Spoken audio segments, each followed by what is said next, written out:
I love bringing in guests and experts on these topics to give you an in-depth interview and look on just how to live your best life ever. And Adrianna Foster is no exception. She is a dear friend of mine. She has been supporting both men and women in living a life based on authenticity and her philosophy of being loud, which I'll let her talk to you about. I'm not even going to get into it so that you know what it is. She's also the founder of the Loud Women Nation, which is a uniquely curated immersive membership program dedicated to educate, empower, and inspire women through the power of authenticity. She's been in this practice for about 17 years. She does hypnotherapy. She's a singer, and she has these motivational concerts. But I have to tell you that I had heard about Adrianna. I had heard about her, and I thought she was great in theory, right? Like, oh, she's a singer. She's really cool. She's been on The Voice. But it wasn't until I experienced this woman's gifts that I was truly blown away. I experienced her on a couple of different occasions, but she has found this unique combination of using her personal development skills and her hypnotherapy skills and her singing skills to create an experience for people that I don't know anybody else that has done that. And she lives truly an authentic life on purpose. She's just such a wonderful human, and I'm so happy to have her here. So thank you, Adrianna. Oh, thank you, Gato. You're so sweet. Thank you so much. I love the introduction. I deeply appreciate you. Thank you for your kind words. And I'm so happy to see everybody here. I know some faces I don't. So very nice to meet you all. Very nice to see you. And I'm excited. Let's get it started. Awesome. So my Connect with Gato interviews are all about getting to know like the magic behind the expert. So happy Valentine's Day, first of all. Happy Valentine's! I know it was such a great day to meet today. It's like a beautiful, super high energetic day. I love Valentine's Day. I love celebrating friendships, love. So happy Valentine's. Yes. And I love your red. Look at you. I'm wearing red for you. And for those of you that haven't seen it, I'm also drinking a red drink. This is my vitamin powder with my club soda. And it's my way of being totally in theme for Valentine's Day. So you're in brand. So I really want to talk today about love. And that's kind of like what I'm looking at today's interview is almost like a gift of love to the people that are in this audience with us today. And I really want to talk about that. And I know that you have your formula, which is about being loud. So first of all, tell us what loud stands for. Yes, thank you. Loud stands for loving, open, unapologetic, and deserving. And those are the four qualities that I truly 1,000% believe that every human being gets to step into in order to live a life of full authenticity. And I believe, based on my personal, professional experience, I believe that authenticity is the core of happiness, the core of joy, the core of everything, core, very, no pun intended, of happiness and joy. In order for us to live a life where we can access all of the blessings that we have available to us, all of the wonderful things that we can create in our lives, all of our dreams, all of the things that we want, in order for us to be able to design that life, we get to live loud, which is stepping into these four elements that I believe they're essential to human development. So how did you come across this philosophy? Like, how did you come up with this? I'm curious. Well, it's actually a really great story. It's one of my greatest stories ever. So I went through massive ups and downs when I was a child, when I was a teenager. I went through a lot of depression, and maybe we can talk about it a little bit later. I tried to commit suicide when I was 18 years old. So my first years of life were very, very challenging. I struggled a lot with mental health. And this is one of the reasons why I'm so passionate about what I do. So anyway, time passed by, I got married, then I got divorced. And when I got divorced, I signed up for this self-defense classes. And I was doing a training with my trainer. It was like 5 o'clock in the morning. We're like in these warehouses. And he was asking us to scream while we were running. And I was like running, but I was not screaming. I was like, being quiet. And he comes to me and he's like, why are you not screaming? And I'm like, because it's 5 o'clock in the morning. We're going to wake somebody up. I feel so uncomfortable screaming. And he's like, what do you mean we're going to wake somebody up? There's nobody around here. This is like warehouses. Nobody's here. And I realized how uncomfortable I felt to be loud. So it was just so impactful that I went to my car and I started like thinking about it. Then I went to see a friend of mine and I started sharing with her. I'm like, I never realized how uncomfortable I was while being loud. And she looks at me and she's like, that's it. That's your book. That's your story. Now you get to figure out how to break your silence and become loud. And it was such an incredible breakthrough for me to realize how many times in my life I tame myself, I make myself small, I don't fully take up space, I don't share myself, completely who I am. I don't share my gifts because of the fear of crossing boundaries, offending others, or just being too much. And it was so impactful. From that moment on, I totally devoted myself in breaking these walls that prevented me from being fully loud. And I got so obsessed with the concept of being loud and authenticity and what that meant for me that I just, grabbed all the experience that I had personal development with my clients and I just built the program and the curriculum around that. It was pretty magical.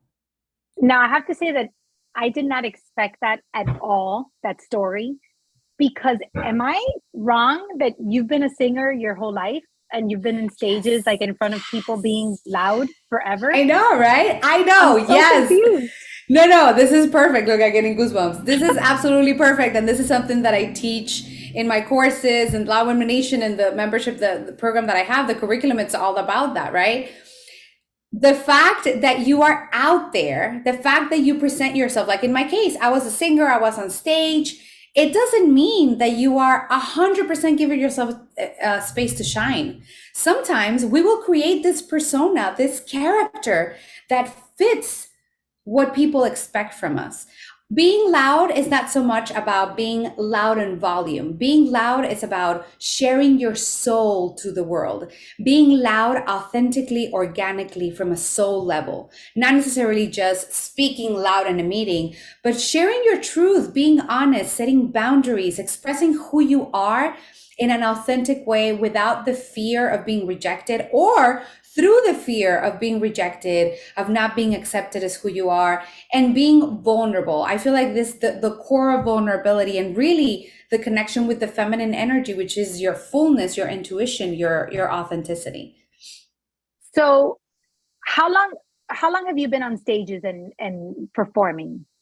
I started Since how singing professionally when I was 13 years old, and I'm okay, 36. right. So, And I'm not wrong in like that you're super famous in Mexico, right? Like you're known as like the voice of Mexico. yes, Okay. you're not wrong So about that. so you have been in the spotlight since you were as old as you can remember, really. Yes, absolutely. Um, so take me to how you were in the spotlight and you were singing and you were getting all this praise from your audience, right? Because I mean, you have been praised your whole life for your talent, and yet you feel like you can't shine to the point that you tried to commit suicide at the age of 18. Like, can you walk me there? Like, what? Absolutely. Yeah. How So do you go from that to like this depression? for And I sure. guess that's a question that we have maybe from anyone who seems to have it all on stage. We would probably have that question from anyone. Like, how do you get there? You know? Absolutely. And I love that you brought the stage metaphor into it. I talk a lot about it too. Stage can be anywhere in our lives. It can be our stage as a mother, a stage as a wife, as a partner, as a friend, as a coworker, as a CEO, right? There is nothing, especially for me, there's nothing harder in this world and more excruciatingly painful than having to pretend to be somebody that you are not. And when I say this, is not necessarily in the actions that you take, but in how you share yourself and how you express your truth. So for me, I grew up confining to the mold of what my parents saw as success, of what my environment saw as success. You know, my parents wanted me to be a super famous singer, so I adopted that idea of like, oh, I want to be the famous singer. I want a record company. I want to be on stages and be a pop singer, right? And what happens is that because of all the things that we learn in our childhood, the way that we are raised to believe that we are not allowed to express our truth, that our dreams cannot come true the way that we want them, right? We start like forgetting who we really are. And I don't know if anybody here that's listening to us, or maybe in the recording when they listen to us, have you ever felt that way, that you forgot that you didn't like avocado, but your whole family eats it, so you eat it? That you didn't like, I never wanted to have a record company and be the most famous pop singer that would sing anything that that the market wants. I never wanted that. I wanted to be a writer. I am the most introverted person in the world. I wanted to be a writer. I wanted to write philosophy. I wanted to study all of these things. However, I love to sing, I love to be on stages, but I wanted to do it in my way. And when I started singing, it was more like, oh, this is how society expects you to be, and this is how the music industry is, so we're going to put you in there, and we're going to fight for it. And this happens to all of us. We will build a life that confines or that molds into people's expectations, and not only that, we will fight for that life. We will defend that life. We will go against ourselves to keep that life, because deep down inside, we believe that the life that we truly want, our truth, will not be accepted, will not be well received. Well, we will be rejected. And because of that, we forget. And that is what I call silence, the silence of our soul. The silence is the biggest form of abuse that we can create upon ourselves. And that is silencing our true voice, what we really, truly are. So the Loud movement is teaching you how to break that silence, how to work through all of the limiting beliefs, the stereotypes, the labels that you learned how to shape yourself into, and truly reconnect yourself with your truth so you can remember who you are. So for me, the biggest way that I went through to be able to reconnect with myself is when I failed at my music career. I totally crashed and burned. I lost money. I ended up homeless. I had no car, no house, with a 2-year-old daughter, married. I had no career, nothing. I was completely crashed and burned. And that is when I realized, I was like, wait a minute, I'm doing it all completely against myself. I'm trying to open a door that my soul is like, stop trying to go there. This is not who we are. This is not what we want. This is not who we truly can be. This is not our true potential. And when you have these type of situations, these crash and burns, you have the opportunity to keep building on top of your inauthenticity, to fulfill other people's expectations, and to accumulate outside validation that feels like love. Or you can sit down, understand, where are you hiding? What is it that you feel that your true self is not going to be well received, and open the door of your truth and your authenticity. I'm chuckling listening to you because wow, how powerful. I'm sure that everybody has gotten some incredible nuggets of wisdom right now. And thank you for sharing that.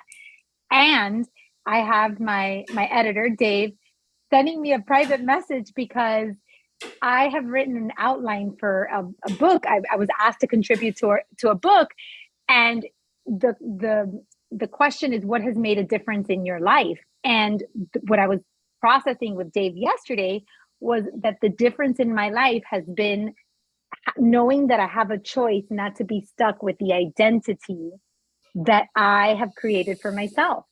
And you are sharing the exact information, which is like, we have these Bingo. identities that we create based on expectations from our parents, or even our own desires, or things that work for us at the time when they were working for us, and then all of a sudden that doesn't work for us anymore.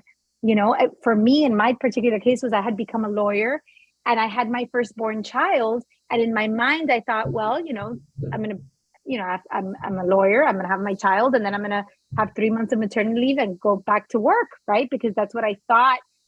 And when I had that baby in my arms, I was like, I don't want to go back to work. I don't want to do this anymore, right? And it's like that understanding of, I'm in a different season. There's a difference, Yes, you know?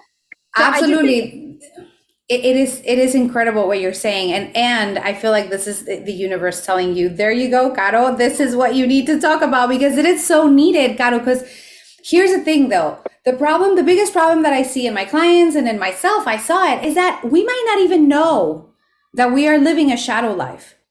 There's a book that I absolutely adore that I super encourage everybody to read. It's called Turning Pro from Stephen Pressfield. He has two books, Excellent book. The War of Art and Turning Pro, right? Yes. So Turning Pro talks about the shadow life. The shadow life is a life that looks, tastes, feels, seems like the life you want, but it's not. And it keeps you entertained for you to believe that you're actually, so this is what happened to me, right? I was on stage, I was singing, I was touring, I was married, I had the perfect life, and every single night I would go to bed feeling absolutely miserable. And as my life grew, as I kept building on this life, I kept totally destroying my soul. Like destroying my soul to the point that I got sick right before I got divorced. It was like my body was like completely rejecting this identity. And the sad part of all of this is that most of the times we don't even know. We live in complete denial. We don't even know that our identity is not who we really want to be. So a lot of my clients ask me, okay, Adrianna, well, how do I know? Well, you know when you have what I call the calling. The calling is a crisis, something that you lose, something that you go through, some sort of issue in your money, in your health, in your something that happens that is like a bomb. That's when you know that your soul is asking you for attention. The crisis and the calling is always an opportunity to do exactly what Caro said, to give you the chance to say, okay, is this identity still serving me? Is this really what I want? What would happen, and maybe this is something that you guys can write down, what would happen if my choices would not hurt anyone? If my choices would not interfere with anybody's life or happiness? If my choices made everybody happy, what would I choose? No matter what I chose, what would I choose? Right? If you That's an think interesting question. right, because if sometimes we're like, yeah, I would love to do this, but I can't because my kids. Oh, I would love that, but I can't because. And the truth is that we start shaping our lives to fulfill whatever we think society needs from us. And don't get me wrong, when we're mothers, when we're wives, when we're, there's things that we have to do. Like we're not going to be like, oh, I'm going to go live in Hawaii and leave my daughter because that's my responsibility, right? I get it. But let's go deeper, like in the sense, like God was saying, like your identity, like what are my boundaries? How many times am I saying yes to something that I really want to say no? Am I embarrassed to say no? Am I embarrassed to ask for something different? What am I pretending not to know and not to see? This is what I ask my clients all the time. What am I So, pretending not to know and not to see? so I'm going to take you back to that moment when you had that crisis, and to the beginning when we first started this conversation about this being really a conversation about love. From what I'm hearing from you is when you're going to bed every night miserable and you're self-sabotaging and you're going against your soul, you are not actively loving yourself, right? So how Yeah. how did you, in that when you had that calling, how did you start the work to love yourself? I love that question. That is such a deep, deep, deep question. I remember I was before that happened, I was in a mastermind, and as a coach, I was like, how do I love myself? I hear all of these people, oh, you have to love yourself first and blah, blah, blah. And for me, it was like, I don't understand. What does that mean? What does loving myself mean? And when this calling came, which I woke up in the middle of the night and I just knew that I was gonna die. Like literally, that I was getting sick, that there was something going on. And I did not, I remember I kneeled down and I started praying and I was like, God, I don't know what's wrong with me, but please send me a sign. Please send me a sign. And a day after that is when everything fell apart. My marriage fell apart, everything fell apart. When everything was apart, like in little tiny pieces, I realized the only way to love yourself is to be able to have the courage and the willingness to see both light and dark at the same level, with the same love, with the same compassion of who you are. I was able to see myself I was imagine sitting yourself in like in a chair and seeing everything of your life. I saw my strengths, my talents, my weaknesses, my mistakes, the things that I was proud of, the things that I was not proud of, the things that I loved myself, the things that I hated myself for, the things that I was even scared to even think and recognize about myself. All of it I saw right in front of me. And for the first time in my life, I was able to welcome every part of me and to say, I get you. I see you. Now from here, let's start making choices. Now from this Wow. part, let's start building a life that honors you, that honors your yes, honors your no's, that honors every single part of you.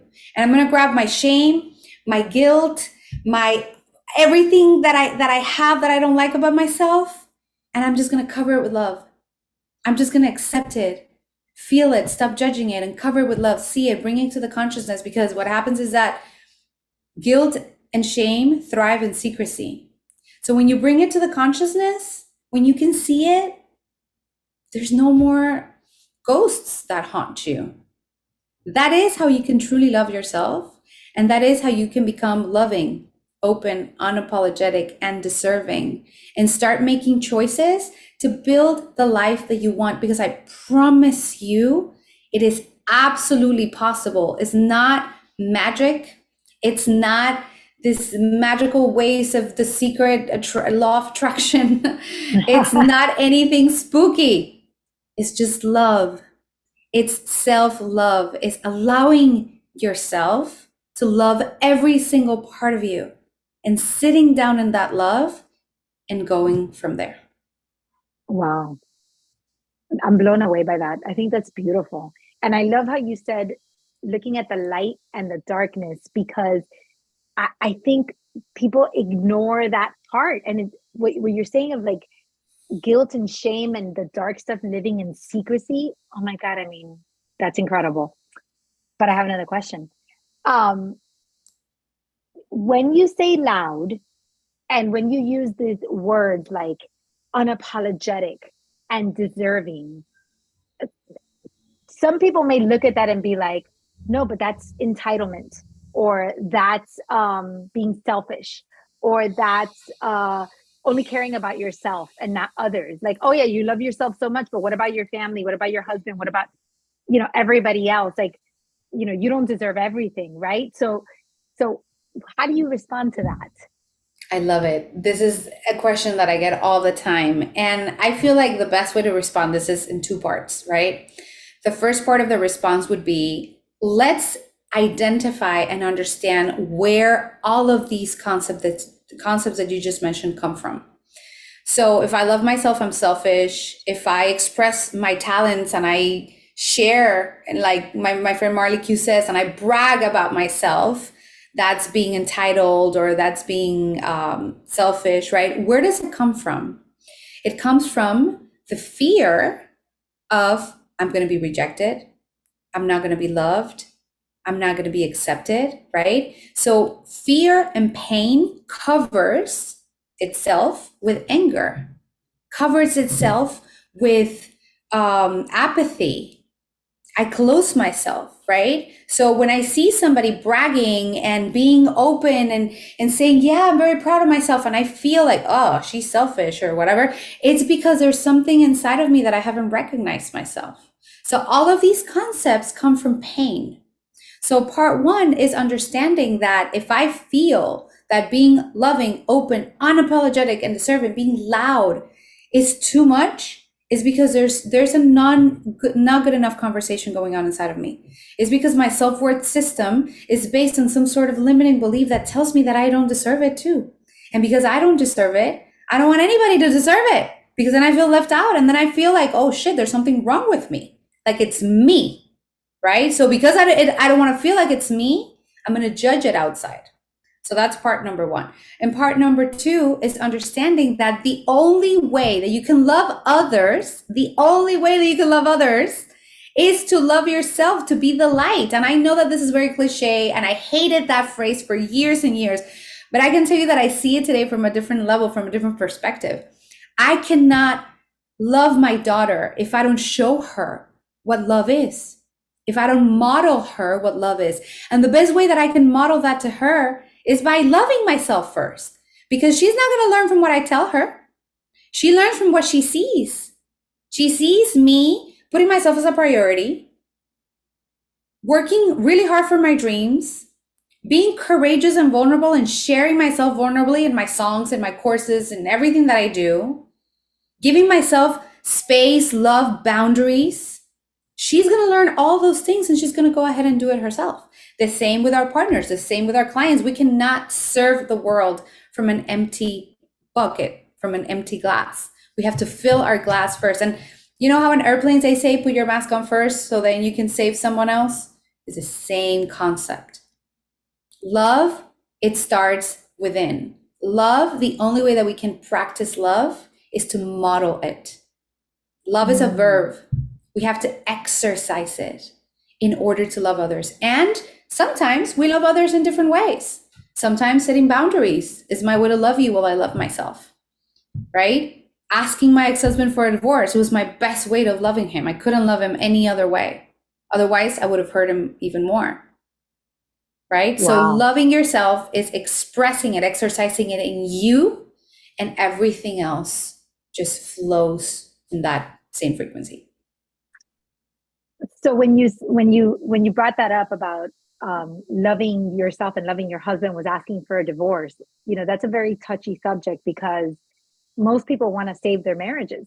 Most people don't want to, get divorced because divorce is something that is associated with failure or with like I did something wrong or I wasn't enough or I should have made this work or I made a bad decision, right? So there's that pain and that ego attached to your marital status, right? Which you and I both know. My mother has been married and divorced, 5 times. So I I'm love her. I am not against divorce in any shape or form, and I have no negative stigma toward it whatsoever. But I see that with my clients all the time, and I see that in everything that I do in one-on-one coaching and my groups. There's always so much pain around divorce. So Absolutely. for you to say that the way that you love someone is by asking for a divorce is pretty loud, right? That's a pretty Yeah, loud statement. I hear you. And what I can tell you is that divorce, marriages and divorce is the best example that I can put for everything else in our lives, right?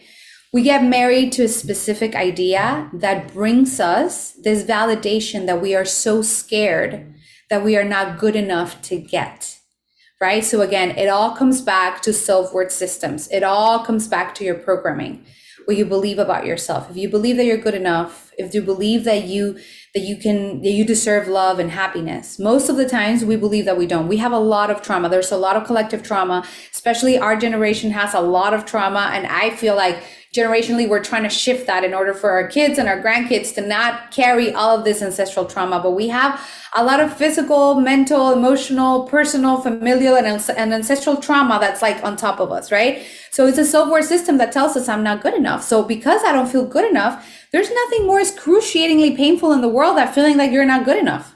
Let me tell you, for a child to feel like you're not good enough, that is a near-death experience. It's the same thing as if somebody puts a gun on top of your head today. The nervous system reacts in the same way. So in order for us not to feel that way when we're children, to not to die, we build survival patterns. And the survival pattern is, I must look for evidence that I'm good enough on the outside. How does that look like? I have to become what my mother wants me to become. I have to become what society wants me to become. I have to fulfill these expectations, check these boxes, right? And that's, in a sense, marriage and divorce, right? In everything in our lives, we get married with an idea that will give us this validation. And then divorcing that idea is not just divorcing the person, in this case, a relationship, is divorcing the tool that you got to feed you that you are good enough. If I take that away, I am going to touch into the feeling of I'm not good enough. And that is death, Caro. So again, right, going to the two-part answer, we have to be very kind to ourselves and very kind to other people too, to understand that it's not that we want to stay in a horrible marriage. I remember like a year before I got divorced, I had a friend that she was like, why do you keep doing this to yourself? Why do you keep staying in a horrible marriage? I'm like, do you think I'm doing this because I want to? Do you think I wake up every day and I say, I'm gonna torture myself and stay in this marriage? No, I just don't know any other thing. I don't know how to be any other person, right? We have to be very kind to ourselves to understand that it all comes from pain, Caro. It all comes from pain. So when we choose to transform, we have to be ready to feel this pain. But when we do, when we feel the pain, when we sit down in the pain, when we see our fears, when we see our little girl feeling completely unworthy, or a little boy feeling completely unworthy, feeling completely not good enough, and we bring it, we integrate it, we hug it, we cover it with love, that is when we start healing. And that is when we start bringing all these things to the consciousness and start making choices for ourselves, even if it means that we go against our parents, our social beliefs, our, constructs, whatever that is. And it's very painful and it's Sometimes, hard. sometimes religious beliefs as well. I mean, there's a lot of A programming that we thousand, have. Yeah. a 1,000%. And they're all, respectable because it's, how we are all raised. But what I tell my clients all the time, ask yourself, is this, going back to you, Caro, is this serving me?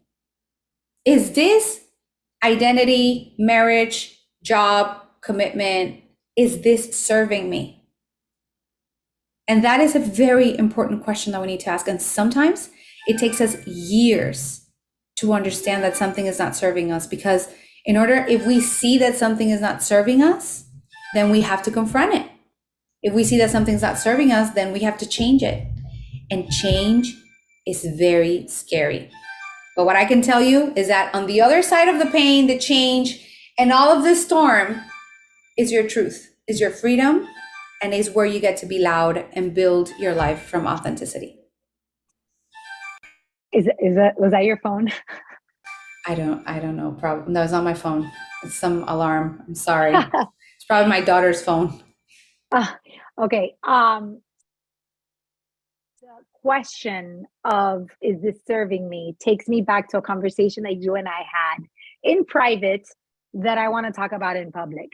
So you said something to me once that really impacted me. And you said that when you were at a certain point in your life, you were working at a lower vibration, like emotionally. And that lower vibration led you to relationships and friendships and opportunities that were not serving you, right? And then you said that when you raised your vibration, then all of a sudden you were able to welcome into your life a loving relationship, loving friendships, access to people that were elevated, right? So the reason I'm bringing this up is because sometimes we feel like, well, this isn't serving me, or this isn't serving me, or this isn't serving me. But really, it's coming from an inner place, right? Like we are allowing these relationships, or we are allowing these situations, or we are creating an energy in which what we attract is not of service to us, right? And I think you live that transformation in real time. So I want you to talk about that, about how you were able to raise your vibration to become the kind of person who welcomes a supportive, loving community, friendships, relationships, environment. I love it. Thank you for asking that question. That is such an important topic. And I love to talk about this because it really can shape everything that we do in our life. So what I tell my clients all the time is everything that happens in your life, every relationship that you have, the amount of money that you have in your bank account, the opportunities, the people that you attract, everything that you have in your life, it's a direct reflection of your self-worth system, of what you believe you deserve. All of it. I can't stress this enough. Even the things that you would not even imagine, like the people that you find on the store, Everything, it's a direct reflection of what you believe you deserve. So what happens is that when we grow up in a system that our parents, God bless them, they do the best they can with what they have, but maybe they don't even know that they are good enough. They also are scared of not feeling good enough, and they also cover themselves with all of these different identities that they're not happy about, and they don't model to us authenticity, right? When we grow up in a system like that, then we will create that for ourselves. That we will build a life based on our lies that we don't want to live, right? We will say yes to things that we don't want to say yes to. We will be a person that we really don't want to be. We'll do things that we don't want to do, and that builds up resentment. So the more we grow in a life that it's not connected to our truth, that is not fulfilling our soul, that is not expressing our soul, the more resentment we will build. And this resentment builds up anger, builds up all of these frequencies that kind of like pull you down, right? And these frequencies, they must come out somehow. They come out either in your health. This is why I see a lot of people that have allergies or health problems or issues. They come out in relationships. This is why you see people that go through a lot of trauma most of the times ends up in relationships with toxic people, abusive relationships, etc. Or they come out in opportunities. So what you build in your life, the people that you associate yourself with, the amount of money that you make, money problems, your job, whatever is going on around you will mirror all of these frequencies. Now, the reason why this happens is because these frequencies are knocking on your door. Because remember, where do these frequencies come from? They come from pain. They come from the fear of not being good enough. So this is literally your little girl or your little boy saying, hey, look at me. I need some love. I'm desperate. I feel not good enough. So when you see this, you have an opportunity to change it. So to answer your question more specifically, I just want to give you a little bit of context, right? For me, I grew up in an environment where I love my parents. I have a great relationship with them now, but this is now. In the past, my parents did a terrible job, God bless them, right? My dad was a narcissist. My mom was she had a lot of issues with mental health, and it was very, very, very toxic. I was bullied since I was 5 years old. I was physically and emotionally abused. It was terrible, terrible, terrible, right? So I grew up with these fears inside of me and protecting myself with all of these survival patterns of trying to get validation. So because of that, I would attract people that would take advantage of me, that would want to steal my ideas, toxic people, toxic opportunities. I will have constant issues with money, constant problems with money. Anything that I wanted to create, it was always filled with like all this people just trying to take from me because I didn't have a healthy support system. I didn't have a healthy boundary. I literally would walk around with a sign, unconscious sign that said, "You can bully me." I never say no, right? Because that's how I learned. I learned that love was given to me in crumbs. I learned that I was only good enough to receive whatever people, didn't want to give, or whatever people gave me. It doesn't matter, right? So as these type of things started happening in my life, every time that something would happen, somebody would steal something from me, I had an issue with someone, whatever, I would sit down in my life and I would ask, and this is something that I really encourage everybody to do. What do I believe about myself that I'm creating this? Now, I don't like to say I'm attracting this or I'm allowing this, because that could bring up some judgment and could make me feel like there's something wrong with me. Mm-hmm. I'm not attracting anything. I might be allowing or enabling, but I'm not attracting anything. I'm creating it. So what do I believe about myself that I created this business partner, this boss, this partner? Like, what is it about that I believe about me that I believe that I have to go through this, right?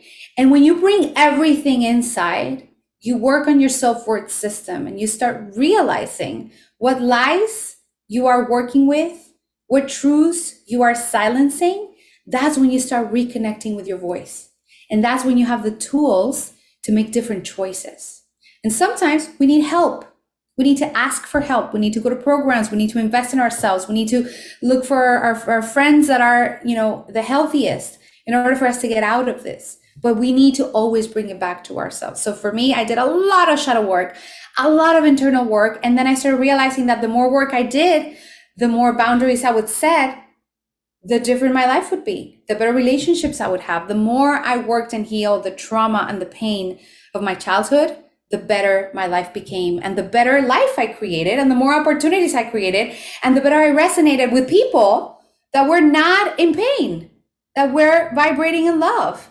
They were not better than me. They were just a step ahead in their shadow work. And I could see them and they could see me. Otherwise, you would never see them. You won't see them because that's not what serves your trauma. Make sense? And if you see them, that's where you get into that, the judgment, the not liking that kind of person, Yes. the, Yes. you Yes. repel those oh, I don't like those kind of people, like, Always. Listen, the mirror effect. When you see somebody that you don't like, and when you see something that you don't like in another person, ask yourself, how is that reflecting on me? There's three ways. Number one, I'm either doing it and I'm not aware of it. So if I see Caro in a party and I say, oh my God, Caro's too much, I'm either being too much and I don't know about it. I want to be too much and I don't have the courage or the tools to be too much and I resent Caro. Or Caro reminds me of my mom that used to be too much, and I still have some stuff that I haven't healed. It's always about you. did we have to use Oh, Gato as an example? I know. I love you. And also, I it works the other way too. When I see something in Caro that I super admire, I'm like, oh my God, Caro's a badass. Look at her. She shines. She's beautiful. It's because I see that in myself as well.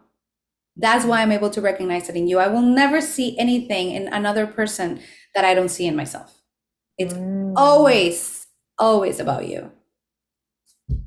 wow. And it's so funny because that you say it's always about you, because what we learn in life is that it's always about others, right? Like if you're thinking about work, it's like it's all about them. Like my friend Brewster Curl always says, it's all about them.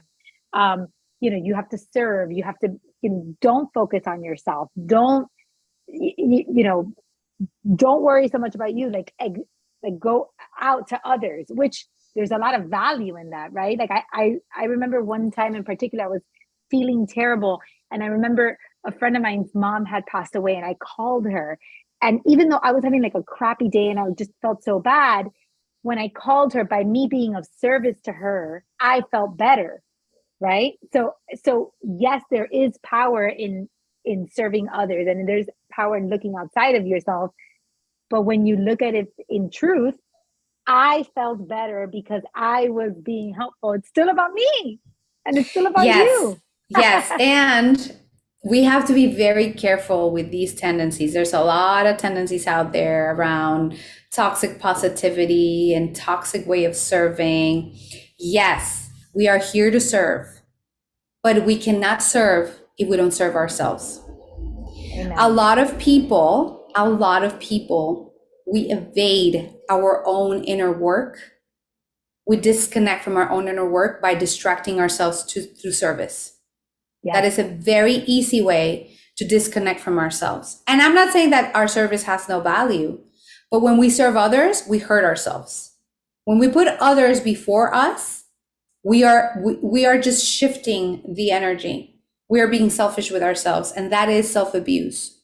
So what I tell my clients all the time is, yes, serve, but you won't be able to serve at a greater capacity, at the capacity that you're here to be, you're meant to serve in this planet, if you don't serve yourself first.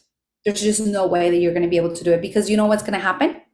You're going to resent all the people that you serve, including your husband, your kids, your wife. When you love them before yourself, you will resent them. You Yeah. will. And that's a hard thing, because a lot of us have been trained to believe that that is what makes us lovable, is Yes. to be of service to other people. Absolutely. And don't even get me started because I could talk for 5 hours of why we are trained to believe that. That is a Yeah. whole nother conversation.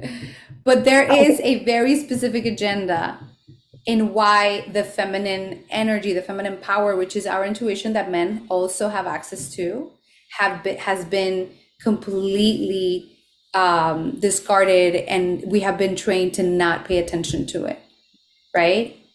Yeah. So let me ask you, I'm going to take you back to the loud movement, because I've had this question lingering, and I don't want it to end without asking you. Can you be shy, quiet? reserved, introverted, and be loud? Absolutely. If that's your true self, if that's who you are, if that serves you and yes, that's your best way to serve others, yes. Being loud, it's about being yourself. Being loud, it's about honoring and having the greatest, utmost integrity with who you are. Being loud is saying, no, I can't do that today. I have to be myself. I have to stay in my house. I have to be introvert because that's how you serve as well. That is how somebody is going to benefit from you honoring yourself. Every time that you're honoring yourself, you're being loud.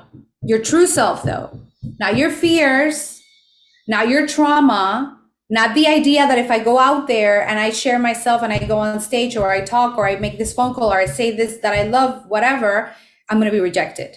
That's not honoring yourself. Honoring myself is I truly want to do this. This serves me. That is being loud. Mm. And how do you suggest that one go about being loud and asking those questions like, does this serve me? And being authentic to myself while still honoring my roles, my responsibilities, my, I gotta go pick up. I may not want to go pick up the kids today at school, but I'm gonna go pick up my kids at school, right? So how do you live in the real world with all of the things that you have to do while still honoring that loud part of yourself? I love that question because it is very, very, very true, right? I would say the best way to do it is always be aware of how you feel. So I always tell this in my talks.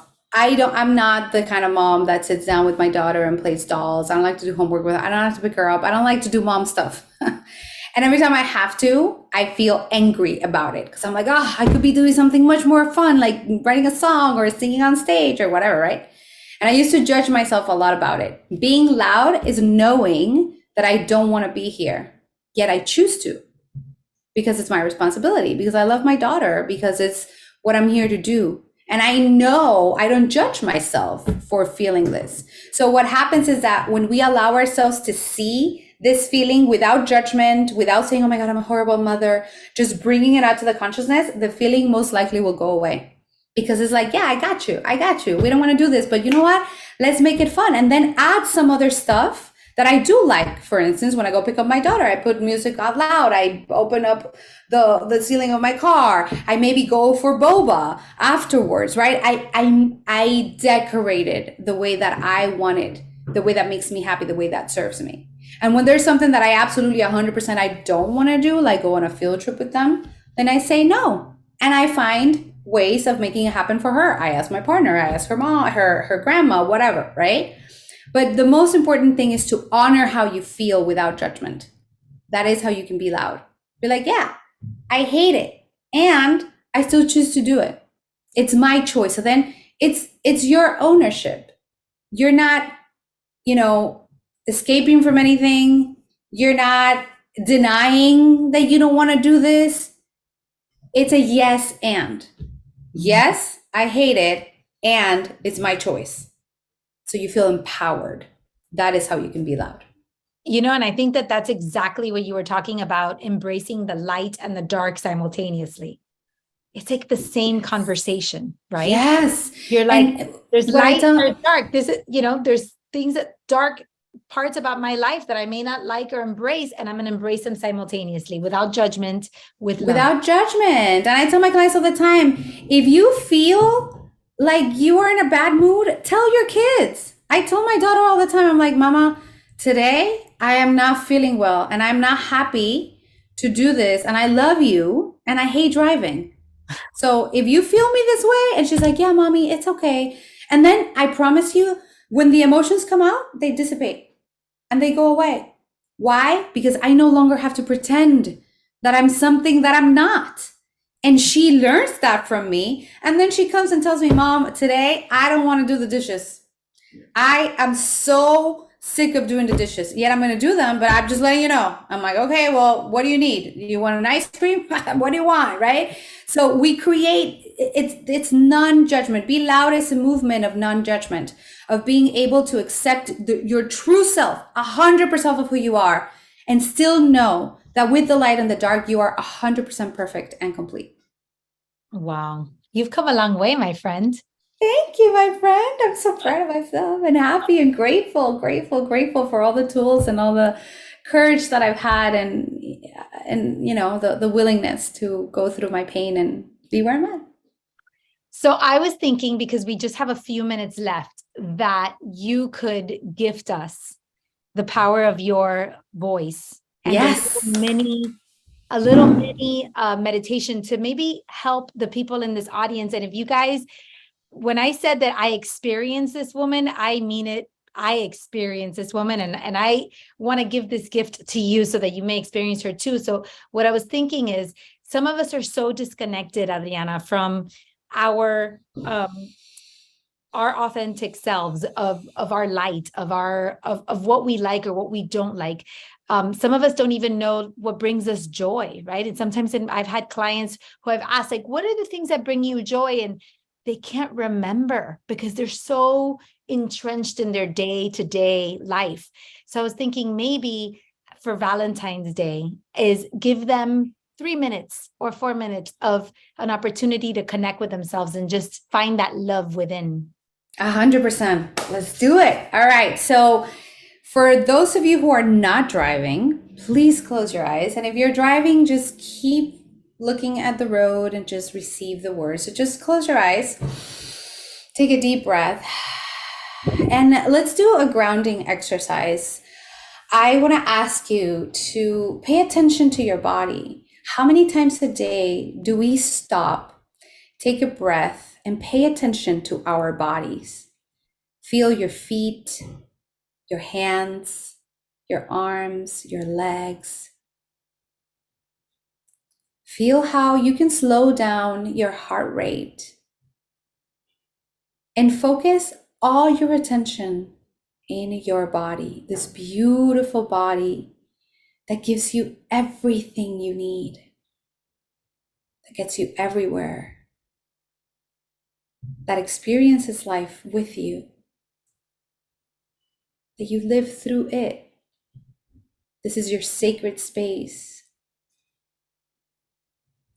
So connect with your body and give your body some love. Let's bring gratitude. Let's be grateful for our bodies. And I want you to pay attention to all the parts of your body that you might not like, that you might be embarrassed about, that you might be angry, that they might not be functioning properly. And we're going to give those parts some extra love today. And you can even say to these parts, I'm sorry that I judge you, that I continuously judge you. Yet I do it because I'm scared to feel that I am not perfect. Because deep down inside, in my programming, I learned in the past that the only way to receive love was through perfection. And even though I now know that's not true, I'm scared to embrace the truth because I don't want to live without love. So I'm sorry I judge you for not being perfect. But I love you and I receive you and I welcome you into my heart, my life. Give yourself love and feel how within yourself lies everything you can ever need. Feel how amazing, incredible, powerful you are. And look at all the things that you have created in your life. Look how far you've come. Look at all the things you do for yourself, for everyone else. Give yourself a little bit more love, a little bit more gratitude. Imagine that you're covering yourself with unconditional love, the love that is patient, that is consistent, that is safe.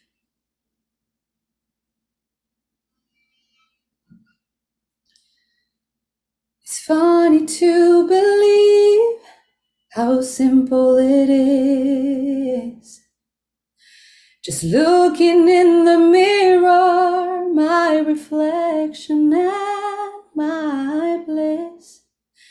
Just to realize that all the beauty that I see inside my eyes, it was with me all the time, and now I know that I'm writing a new story of my life. But now I'm relaxed and I'm singing while I smile, that I am awesome and I am light, and I am awesome, and everything is fine, 'cause now I know that I am awesome, and everything is moving all around, 'cause I gave myself permission to fly,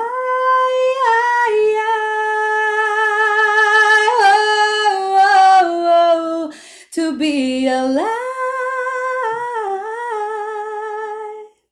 I gave myself permission to fly.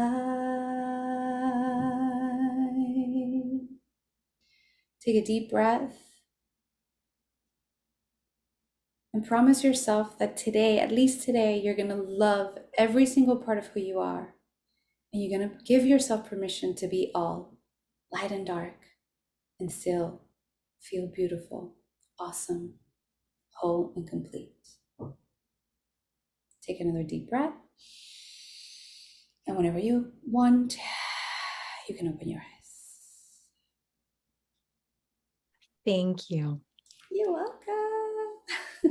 I told you guys, happy Valentine's Day. Okay, Adriana, we're almost done. Can you please share with this beautiful community how they can connect with you, how they can join your Loud Nation community? Let's give them all the details.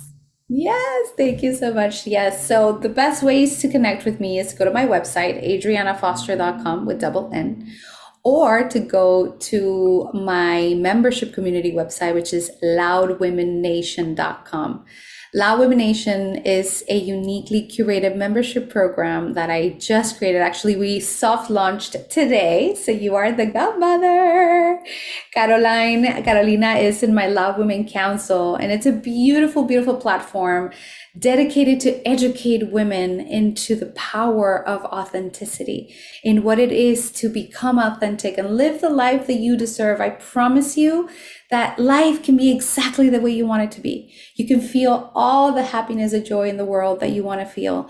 And I dedicated my life to teaching women how to do this, and now I created this beautiful platform. So if you want to learn more, please go to the platform loudwomennation.com, and it'll be my pleasure to support you. And if you have any questions, reach out. I'll be more than happy to hop on a call, especially if anything came up after the meditation or this talk. Please let me know. I'm just so happy to serve and to teach you how you can embrace yourself, embrace your truth, break your silence, and be loud. And if you guys want to connect with her on Instagram, it's the real, right? The official, what's your Instagram? Adrianna Foster Oficial. Adrianna So I'm going to put it here. Yeah, I didn't put Right. so if you want to connect with her on Instagram, Instagram. and you want to send her a DM to tell her how awesome she is, make sure that you put core so that she knows you're coming from our community, and connect with her, because as you can see, she's absolutely amazing. And what I love is that she just doesn't talk about the work.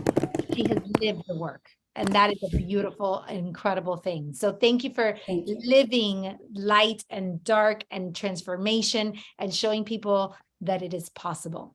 Thank you, Thank everybody. you. Thank you, Happy Carol. Valentine's Day. And I hope you guys have the most beautiful day ever. Loving yourself and everyone around you. Take care. Bye. Oh, Bye. look, Thank you. thank you. Best lunch break I had. I Yay. love it. I love it. Awesome. Thank you so much.